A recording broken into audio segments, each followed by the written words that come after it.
নমস্কার, the story রিপাবলিকে আপনাদের সঙ্গে আমি অনিকেত। দ্য স্টোরি রিপাবলিকে আমাদের আজকের গল্প অরুণ আইনের লেখা কালো মোরগ। গল্প শুরুর আগে একটু বলে রাখি, আমাদের গল্পগুলি কেমন লাগছে তা কমেন্ট বক্সে অবশ্যই জানাবেন। ভালো লাগলে চ্যানেলটিকে সাবস্ক্রাইব করবেন। শুরু হচ্ছে আজকের গল্প কালো মোরগ। সব জিনিসের জন্যই বুঝি দরকার স্থান মাহাত্ম্য আর উপযুক্ত ভূমিকা। তা না হলে সেদিন সন্ধ্যা থেকে টিপ টিপ অঝোরে বৃষ্টির মধ্যে যখন হঠাৎ লাইট নিভে গেল, পাশের মাঠ থেকে ভেসে আসছে অবিশ্রান্ত ঝিঝি আর ব্যাঙের ডাক, তখন আমাদের ক্লাবের চিরাচরিত তাসের আড্ডায় হঠাৎ ভূতের গল্পের কথা উঠল কেন? ব্যাপারটা খুলেই বলি। আমরা কজন রেলওয়ের স্টাফ ইনস্টিটিউটের তাসের আড্ডায় নিত্য খেলুড়ে। আমরা মানে এই 10-12 জন বুকিং ক্লার্ক আর মালগাড়ির অ্যাপ্রেন্টিস গার্ড। আমাদের মধ্যে শশীভূষণ বাবুই যা একটু বয়োজ্যেষ্ঠ। শশীভূষণের বয়স বছর 50, ভদ্রলোক ব্যাচেলার। বাদবাকি আমরা সবাই 25-এর মধ্যে ঘোরাফেরা করছি। সন্ধ্যে 6টা থেকে শুরু হয় ব্রিজ খেলার আসর। তারপর রাত 10টার শেষ মেল ট্রেন যখন ইনস্টিটিউটের দেওয়াল কাঁপিয়ে দিয়ে চলে যায়, তখন সেই আসর ভাঙে। দারোয়ান ভজুয়া এর মধ্যে 2-3 চা দিয়ে যায়। এইভাবেই দিনগুলো চলছিল বেশ। সেদিন কাল করলো ওই বৃষ্টি আর লাইট। বিকেল থেকেই বৃষ্টি নেমেছে আকাশ ভেঙে। কোয়ার্টারে বসে আছি, মন মেজাজ খারাপ। আজ বুঝি আর তাসের আড্ডায় হাজির হওয়া সম্ভব হলো না। সন্ধে নাগাদ বৃষ্টিতে একটু টান ধরতে ছাতি মাথায় দুর্গা বলে বেরিয়ে পড়লাম। ইনস্টিটিউটে গিয়ে দেখি হয় ছাতি নয়তো ওয়াটারপ্রুফ গায়ে জড়িয়ে প্রায় সবাই সেখানে হাজির। এমনকি আমাদের শশীভূষণ বাবুও, আমাদের কমন শশীদা। আমি এসে পৌঁছতেই বৃষ্টিটা আবার চেপে নামলো। আলমারি খুলে অজয় সবে 6 প্যাকেট তাস বের করেছে, এমন সময় লাইট নিভে গেল। যাব বাবা, আচ্ছা বেরসিক তো। অজয় পাওয়ার স্টেশনের উদ্দেশ্যে অস্ফুট স্বরে কটূক্তি করল। বাইরে ঝমঝম করে বৃষ্টি পড়ছে। খোলা জানলা দিয়ে ঠান্ডা বাতাসের সঙ্গে ঘরে ঢুকছে ভেজা জুঁই ফুলের গন্ধ। এমন একটা পরিবেশে তাস খেলাটা কেমন জমতো এই ভেবে আমাদের সকলেরই মন খারাপ হয়ে গেল। অতি উৎসাহে অজয় কয়েকবার মোমবাতি জ্বালাবার চেষ্টা করলো, কিন্তু তাও দমকা বাতাসে মুহূর্তে নিভে গেল। শশীদা বললেন, এই ক্ষান্ত দাও অজয়, আজ আর খেলা হবে না। বিভিন্ন টেবিল থেকে উঠে এসে আমরা সবাই এক টেবিলে বসলাম। এরপর এক কথা দু কথার পর ভূতের কথা উঠবেই। বাইরে বৃষ্টি, ভেতরের অন্ধকার থই থই। এমন জায়গায় বাঙালিদের আড্ডায় ভূতের গল্প না উঠে যায় না। অজয় ভূতের অস্তিত্ব সম্পর্কে ঘোরতর সন্দিহান। ও বিশ্বাসই করে না ভূত বলে কিছু আছে। ভূতের গল্প উঠতেই ও প্রবল তর্ক জুড়ে দিল। বলল, ভূতের অস্তিত্ব আমাদের মনে, বাইরে নয়, ভীতু মনের কল্পনা ওইসব। ভূতের গল্পের কথা উঠতেই অজয়ের এই বাধা দান আমাদের কারোরই ভালো লাগলো না। আরে বাবা, থাক না থাক, বাইরে অবিশ্রান্ত বৃষ্টি, ভেতরে গা ছমছম অন্ধকার, মাঝে মাঝে দমকা ঠান্ডা বাতাস, এর মধ্যে ভূতের গল্পের মতো যে মুখরোচক চাট নেই সেটা তো অস্বীকার করা যায় না। কিন্তু অজয়কে বোঝায় কে? তার ওই এক গো। আমাকে কেউ ভূত দেখাবার গ্যারান্টি দিলে আমি তার সঙ্গে জাহান্নাম পর্যন্ত যেতে রাজি। আমাদের মধ্যে ভূত সম্পর্কে কেউ অভিজ্ঞ নয়, তাই কে আর অজয়কে গ্যারান্টি দিয়ে হাত ধরে জাহান্নামে নিয়ে যাবে? কিন্তু ভূতে অবিশ্বাস বলেই অজয় ভূত বিষয়ক বোধহয় বহু দেশি বিদেশি বই পড়ে ফেলেছে। কাজেই ভৌতিক ঘটনা টটনা ও আমাদের চেয়ে অনেক বেশি জানে। ও বলে ভূত আসলে চোখের ভুল, ইলিউশন, সেই সঙ্গে পরিবেশও কিছুটা কাজ করে। আমরা বললাম, কেমন? এই যেমন ধরো একটা ঘটনার কথা বলি। আমি সেবার দেশের বাড়িতে একদিন আমার বিধবা পিসিমা মাঝরাতে উঠে বাইরে গেছেন। হঠাৎ ভূত ভূত বলে চিৎকার। আমরা সবাই বাইরে এসে দেখি পিসিমা মাটিতে অজ্ঞান হয়ে পড়ে আছেন। মুখ দিয়ে একটা গোঁ গোঁ শব্দ বেরোচ্ছে।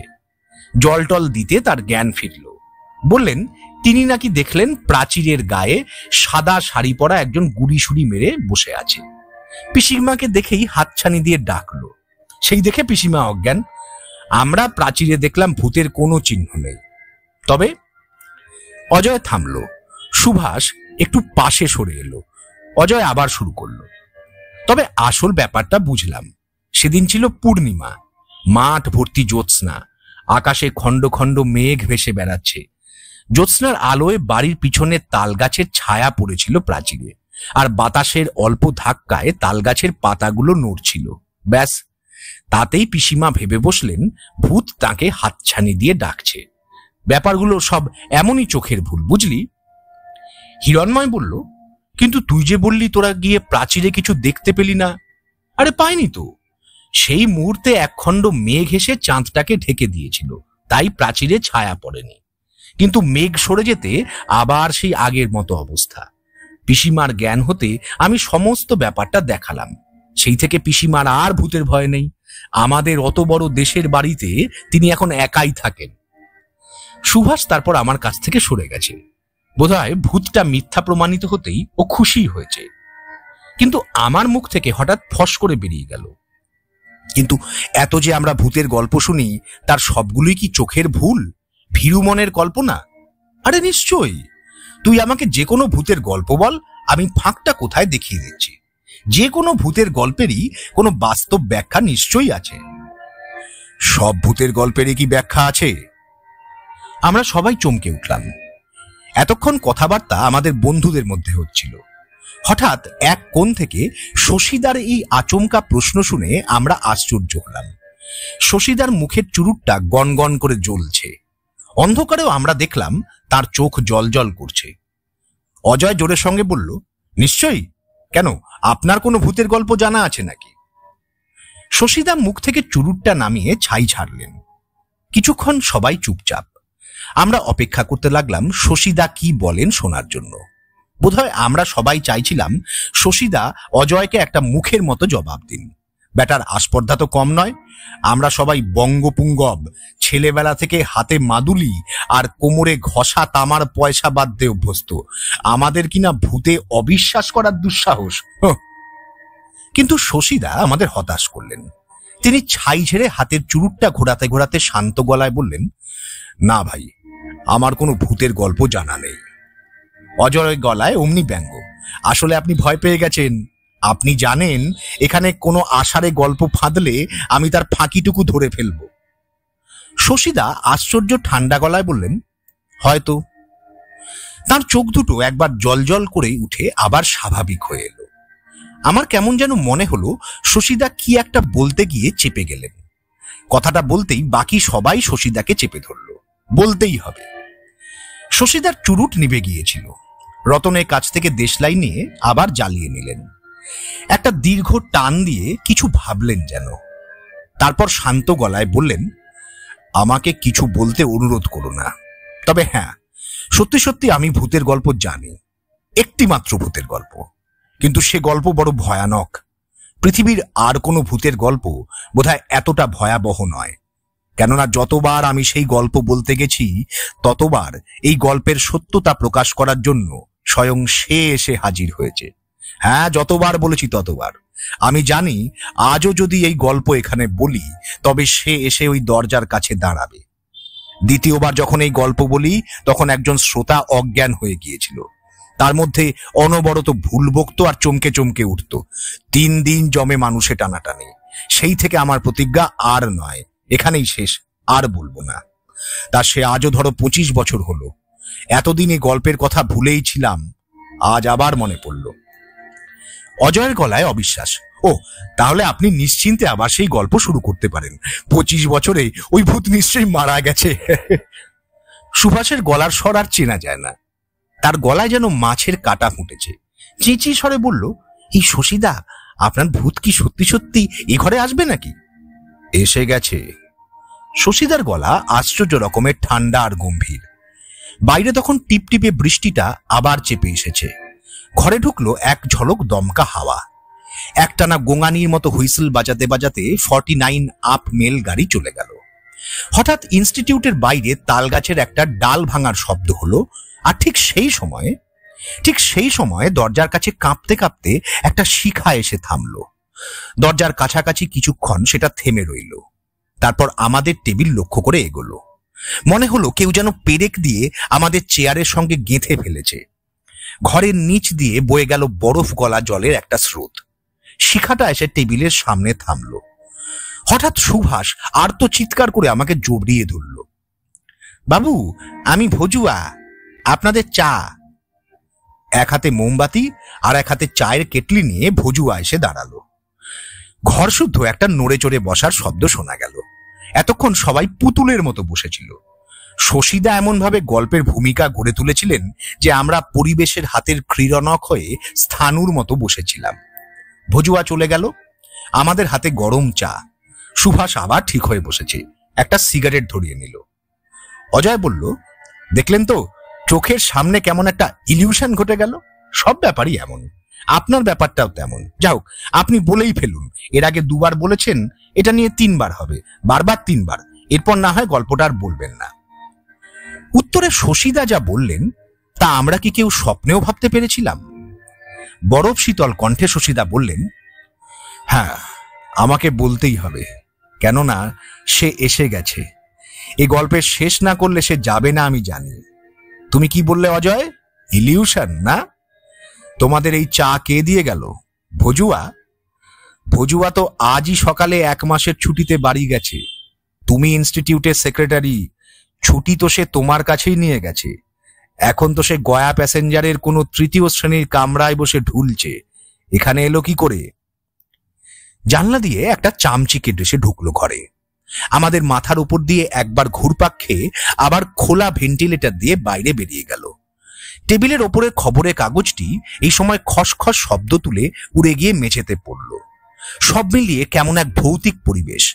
আমাদের হাত পাগুলো জমাট পাথর, চেষ্টা করেও নাড়তে পারছি না। ঘাড়ের কাছেই যেন কার নিঃশ্বাস পড়ার শব্দ পেলাম। এ কি করে সম্ভব? সত্যি তো ভজুয়া ছুটি নিয়ে গেছে, অথচ হাতে এখনো গরম চায়ের গ্লাস। অজয়ের মুখে টু শব্দ নেই। মাথার উপর একরাশ বিভৎস অন্ধকার যেন সুযোগ বুঝে দেওয়ালে যা খুশি তাই ছায়া এঁকে চলেছে। শশীদার রহস্যময় গলা আবার শোনা গেল, চাটা খেতে আপত্তি করো না, ওটা কিন্তু ইলিউশন নয়, আর ক্ষতি করতেও নয়। চরণ আর যাই করুক, আমার বন্ধুদের ক্ষতি করবে না। হ্যাঁ, এটা চরণের গল্প।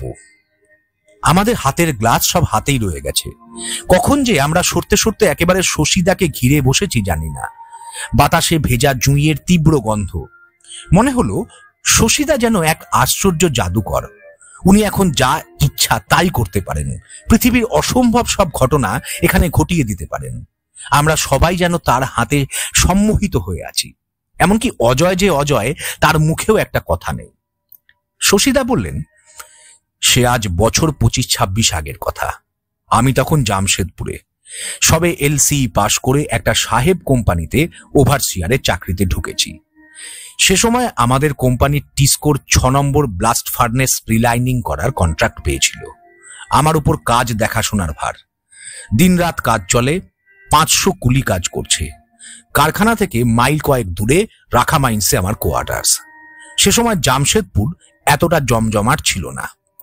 শহরের অর্ধেক জুড়ে তখনও শাল মহুয়ার জঙ্গল। রাতে কখনো ভাল্লুক, কখনো জঙ্গলি হাতি বেরোয়। কোয়ার্টারে আমি একাই থাকি, সঙ্গে চরণ, আমার চাকর। জুতো সেলাই থেকে চণ্ডীপাঠ সবই করে। লোকটা আমাকে ভালোবাসত খুব।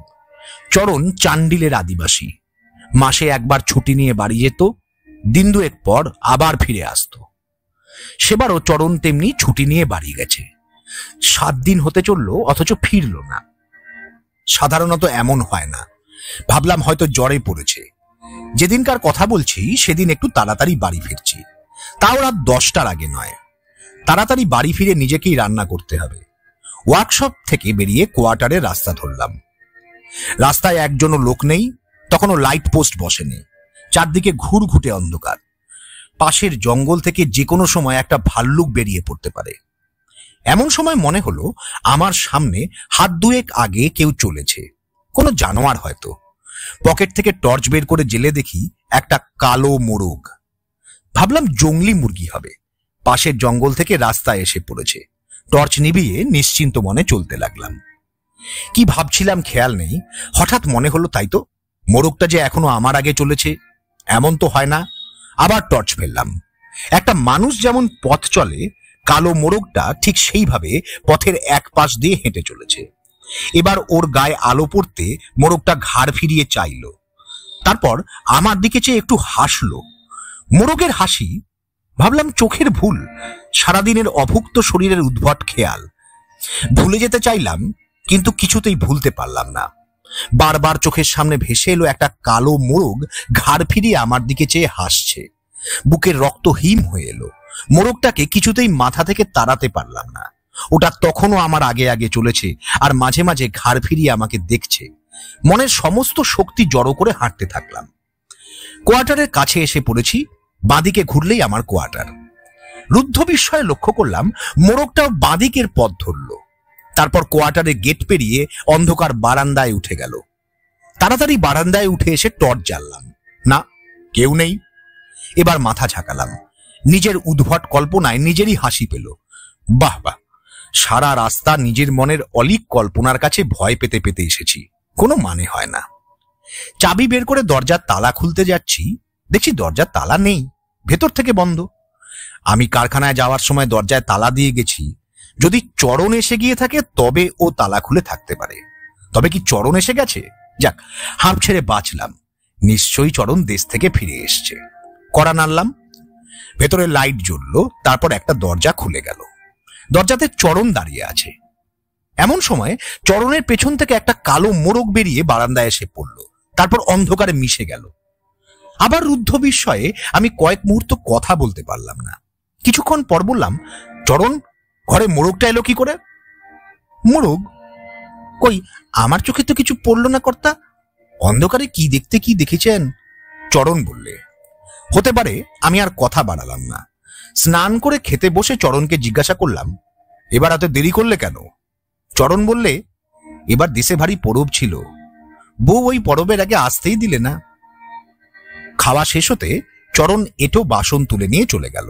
আমি যথারীতি একটা সিগারেট ধরিয়ে আগাথা ক্রিস্টির গোয়েন্দা গল্প নিয়ে বসলাম। ভেতরের বারান্দায় বিছানা পেতে লাইট নিভিয়ে শুয়ে পড়ল চরণ। শোবার আগে আমাকে জিজ্ঞাসা করে গেল আমার আর কিছু চাই কিনা।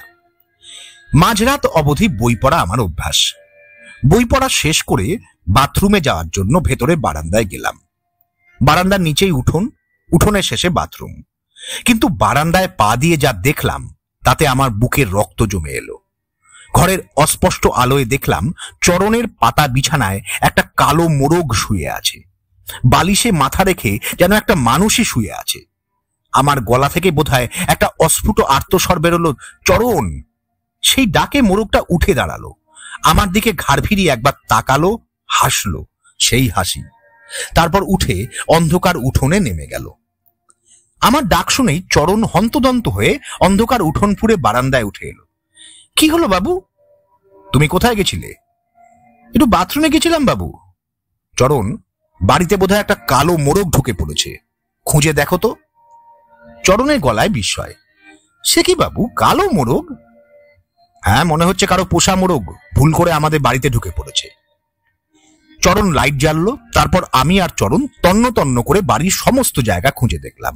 না, মোরগ দূরের কথা, একটা কালো পালক পর্যন্ত নেই। বারবার তিনবার কালো মোরগ চোখে পড়ল। তিনবারই চোখের ভুল। কিছুতেই কিছু ভাবতে পারলাম না। চরণকে শুয়ে পড়তে বললাম। আমিও চোখে মাথায় জল দিয়ে লাইট নিভিয়ে শুয়ে পড়লাম। মাথা থেকে সমস্ত দুশ্চিন্তা দূর করে ফেললাম। সুন্দর ঘুম হলো। চরণের ডাকে ঘুম ভাঙল। দেখি ধুমায়িত চায়ের কাপ হাতে চরণ দাঁড়িয়ে আছে।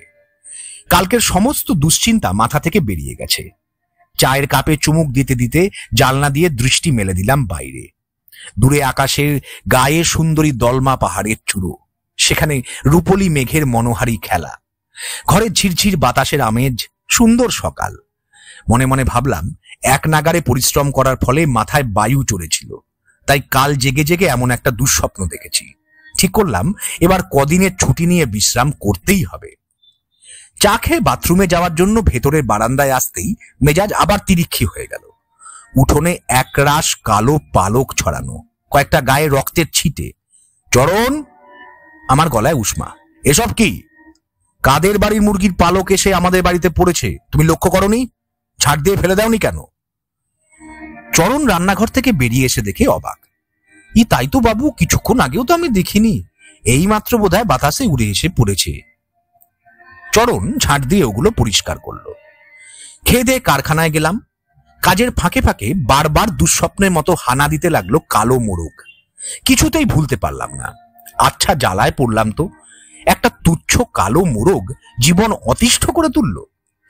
একবার ভাবলাম সমস্ত ব্যাপারটা শ্যান্নালকে বলি। শ্যান্নাল আমার সহকর্মী, কিন্তু পারলাম না। শুনে ও হয়তো ঠাট্টা করবে, কারণ সমস্ত ব্যাপারটা আগাগোড়া ভাবতে আমারই কেমন যেন অবাস্তব ঠেকছে। জোর করে কাজে মন দিতে চেষ্টা করলাম, কিন্তু মনের তলায় একটা কাঁটা খচখচ করতে লাগলো। দুপুরে খাবার সময় অফিসে এসে বসলাম। চরণ অফিসেই খাবার পাঠিয়ে দেয়। গিয়ে দেখি শ্যান্নাল তার টিফিন ক্যারিয়ার খুলে বসে গেছে। আমারও টিফিন এসে গেছে। হাত ধুয়ে টিফিন খুলে বসে পড়লাম। আর টিফিনটা খুলতেই সমস্ত হাত পা জমে শক্ত হয়ে গেল। শ্যান্নাল ব্যাপারটা লক্ষ্য করে বলল, কি হে, অমন চুপচাপ বসে কি ভাবছো? মুরগি? মুরগি? হ্যাঁ, চরণ আজ টিফিনে মুরগির মাংস পাঠিয়েছে। আরে সে তো খুব ভালো জিনিস হে, অমৃত। বেশি থাকলে আমাকেও একটু দিও। হ্যাঁ না, ভাবছি চরণ মুরগি পেল কোথায়? আজ তো হাটবার নয়। আরে তোমার অত খোঁজ নেওয়ার কি দরকার? খিদের মুখে মুরগি উপাদেয়। নাও নাও, শুরু করো শুরু করো। কিন্তু আমার সমস্ত মন তখন এক অসহনীয় অশান্তিতে বিষিয়ে গেছে। সমস্ত বাটিটাই তুলে শ্যান্নালকে দিয়ে দিলাম। ও তো অবাক। বললাম, কাল রাতে পেটটা একটু খারাপ হয়েছিল, মাংস খাবো না। দই দিয়ে ভাত মেখে সামান্য ভাত খেলাম। আজ বিকেল বিকেল বাড়ি ফিরলাম। কিছুতেই সবুর সইছিল না। গিয়েই চরণকে বললাম, চরণ, তুমি আজ মুরগির মাংস পাঠিয়েছিলে? হ্যাঁ বাবু। মুরগি কোথায় পেলে? একটা আদিবাসী নিয়ে এসেছিল কালো মোরগ নিয়ে, সস্তায় পেলাম, নিয়ে নিলাম। রাগে আমি ক্ষিপ্ত হয়ে উঠলাম। খবরদার বলছি, আমার বাড়িতে কোনো কালো মোরগ ঢুকতে দেবে না। আমাকে এইভাবে রেগে উঠতে দেখে চরণ বেচারা হতবাক হয়ে গেল। তারপর মাথা নিচু করে ধীরে ধীরে ভেতরে চলে গেল। এরপর দুদিন নিরুপদ্রবে কাটলো। কালো মোরগের আর কোনো উৎপাত নেই। মনে মনে ভাবলাম, যাক বাবা, ভাড়া কেটেছে। দুদিনেই জীবন একেবারে অতিষ্ঠ করে তুলেছিল। শশীদা থামলেন। চুরুট থেকে এক ঝলক ধোঁয়া বেরিয়ে এসে তার মুখের সামনে একটা জাল বুনে চলেছে। সেই জালের আড়ালে আস্তে আস্তে ঢেকে যাচ্ছে তার মুখ। শশীদা আবার শুরু করলেন, সেদিন আমার কাজ সারতে সারতে অনেক দেরি হয়ে গেল। কুলিদের ওভারটাইম দিয়ে কাজ করানো হচ্ছিল। রাত তখন প্রায় 12টা হবে। আমি বাড়ি ফিরবো ঠিক করলাম। কারখানা থেকে বেরিয়ে রাস্তায় পা দিতেই গা ছমছম করে উঠল। কেমন একটা ভয়ে এসে আমাকে স্থবির করে দিল। বারবার মনে হচ্ছিল আজ হয়তো রাস্তায় আবার সেই কালো মোরগটার দেখা মিলবে। রাস্তার উপর আমার পা জমে গেল। বারবার চেষ্টা করেও এগোতে পারলাম না। শেষ অবধি বিরক্ত হয়ে কারখানাতেই ফিরে গেলাম। বুধনকে গিয়ে বললাম, চল, তোর ছুটি, আমার সঙ্গে আজ আমার বাড়িতে থাকবি। বুধন আমাদের কারখানার কুলি। বেশ শক্ত সমর্থ, ওর চেহারা যেন কালো পাথরে কুঁদে তৈরি শরীর। চরণেরই গায়ের ছেলে, পরিচিত। চরণ আমাকে বলে কয়ে ওকে কারখানায় ঢুকিয়ে দিয়েছিল। বুধনকে নিয়ে তো বেরিয়ে এলাম। আর বুধনও বাধ্য ছেলের মতো আমার পিছু পিছু আসতে লাগলো। সঙ্গে বুধন থাকায় এবার আর অত ভয় করছিল না। কিন্তু মনে মনে নিজের ওপর খুব বিরক্ত হলাম। আগে আগে কত রাতে এই রাস্তায় একা একা বাড়ি ফিরেছি, ভয়ের লেশ মাত্র ছিল না। চিৎকার করে রবীন্দ্রসঙ্গীত গাইতে গাইতে পথ হেঁটেছি।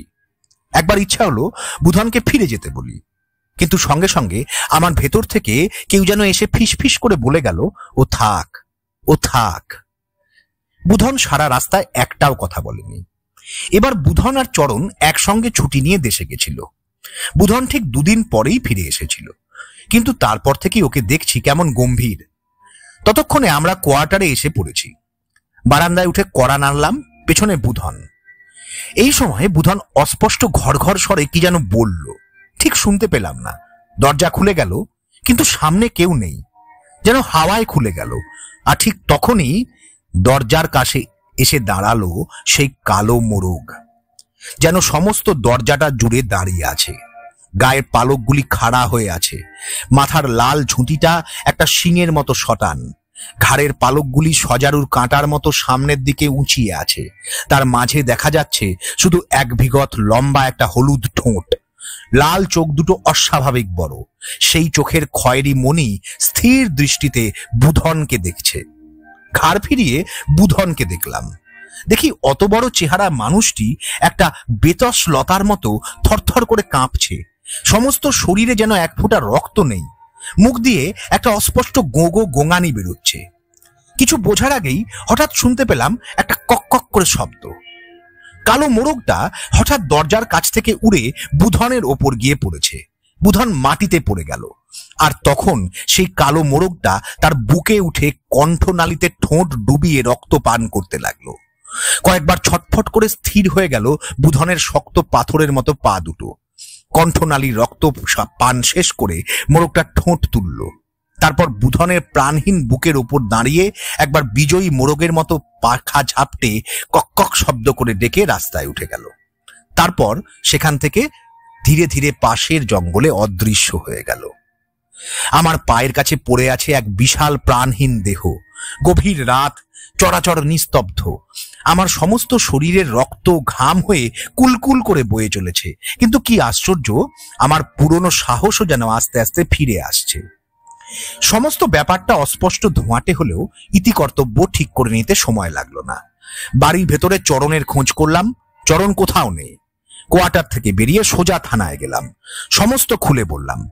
সেই রাতেই পুলিশের গাড়িতে বুধনের দেহ নিয়ে গেল পোস্টমর্টেম করার জন্য।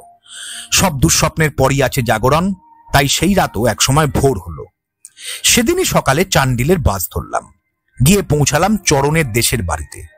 আমাকে দেখেই ওদের বাড়িতে কান্নার রোল পড়ে গেল। আমি জিজ্ঞাসা করলাম, চরণ কোথায়? চরণ মারা গেছে বাবু। মারা গেছে? একটা আশ্চর্যের ঠান্ডা স্রোত আমার গা বেয়ে নেমে গেল। এতদিন তবে আমি কোন চরণকে দেখেছি? হ্যাঁ বাবু, চরণকে বুধন খুন করেছে। ততক্ষণে আমি সব ঠিক করে ফেলেছি। আর কোনো ব্যাপারেই আশ্চর্য হব না। এখানে সব ঘটতে পারে। আমি যেন এক অন্ধকার মধ্যযুগে এসে পৌঁছে গেছি। এরপর চরণের বউ আর চরণের বাবার অবিশ্রান্ত বিলাপের মধ্য থেকে যে কাহিনী উদ্ধার করেছিলাম তা সংক্ষেপে তোমাদের বলছি। বিংশ শতাব্দীর সভ্যতা আর বিজ্ঞানের এই চরম উন্নতির দিনে যে এমন মধ্যযুগীয় ব্যাপার ঘটতে পারে তা অভিজ্ঞতা না থাকলে বিশ্বাস করা যায় না। সে যাক, গল্পটা বলি। বুধনের ছিল খুব নেশা করার বদখেয়াল। এই নেশার বদখেয়ালের জন্য সে দেনায় গলা অবধি ডুবেছিল। চরণের কাছেও ছিল তার অনেক ঋণ। এবার দেশে গিয়ে চরণ পরবের আগেই যেভাবে হোক ঋণ শোধ করার তাগাদা দেয় বুধনকে। ঋণ শোধ করতে না পারলে চরণ পঞ্চায়েতের নালিশ ঠুকে বুধনের সব জমি জায়গা কেড়ে নেবে এমন হুমকিও দেয়। এই নিয়ে এক কথা দু কথার পর তাদের মধ্যে বিরাট ঝগড়া বেঁধে যায়। শেষে গ্রামের মাতব্বররা এসে সেই ঝগড়া থামায়। চরণ আসার আগে শাসিয়ে আসে কাল সকালেই সে পঞ্চায়েতের কাছে যাবে। আর সেদিনই সন্ধ্যাবেলা চরণের বাড়ির উঠোনে দেখা যায় একটা বড় কালো মোরগকে ঘোরাফেরা করতে। লোভে চরণের চোখ চকচক করে ওঠে। কিন্তু বাড়িতে চরণের বউ আর তার বাপ তাকে মানা করে মোরগটি ধরতে। কারণ তারা জানে বুধন একজন ভালো গুণিন। সে ইচ্ছা করলে কালো মোরগের রূপ ধরতে পারে। এই মোরগটা হয়তো বুধনের মায়া। কিন্তু চরণ কোনো বাধা শোনে না। নিশিতে পাওয়া মানুষের মতো মোরগটাকে ধরার জন্য সে তার পিছু পিছু ছুটতে ছুটতে জঙ্গলে ঢুকে পড়ে।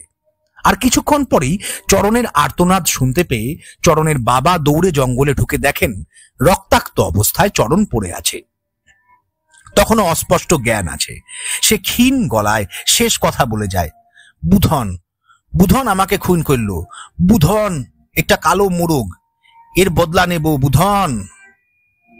শশীদার গল্প শেষ। কিন্তু গল্পের এই ভয়ঙ্কর পরিবেশ তখনও আমাদের মধ্যে চেপে বসে আছে। সবার প্রায় দম বন্ধ অবস্থা। ঠিক এই সময়ে লাইট জ্বলে উঠল। শশীদা অজয়ের দিকে ফিরে বললেন, কি অজয়, এর মধ্যে তোমার ইলিউশনটা কোথায় বের করো? এ কি অজয়? আমরা সবাই চমকে উঠে লক্ষ্য করলাম অজয়ের গলা দিয়ে কেমন গো গো করে আওয়াজ বেরোচ্ছে। ও অজ্ঞান হয়ে গেছে। আর ওর কোলে কতকগুলো রক্তমাখা কালো মুরগির পালক। গল্পটি এখানেই শেষ হলো। ধন্যবাদ এবং নমস্কার।